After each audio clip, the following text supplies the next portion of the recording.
All right, today we are changing out the dome lights on this 2016 Honda Accord.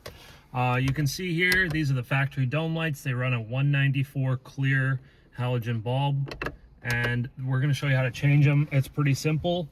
What we're going to do is actually use this small, almost like a flathead screwdriver, but a lot of guys will recommend that you use like a non-marring plastic trim tool of some sort that can sneak right in between the lens cover and the center plastic piece.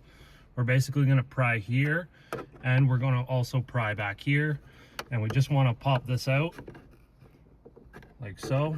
There's little like hinges that this thing runs on,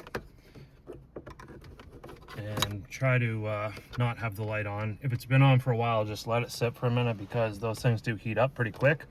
While we do that, I'm going to show you the bulbs that we're using. We've got these Auxito LED lights.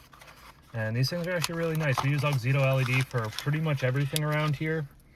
These are super cool. They're pretty much printed like on a circuit board, sort of, that kind of style. And yeah, they're just cool light bulbs and they work really good. So just pull this out. It pulls directly out. Take your new bulb and stick that in there. And then what I want you to do is just turn this on. And if it doesn't come on, no problem. We'll just pull it out and flip it around. Stick it in. Now make sure that it's good. So now we can put that lens cover back on. Grab the lens cover, simply line it up, and just pop it in there, like so. Perfect. And then you can do the other side if you want. If you're looking for a LED upgrade, these are the lights to get, I would say. They last a long time. They're pretty good quality.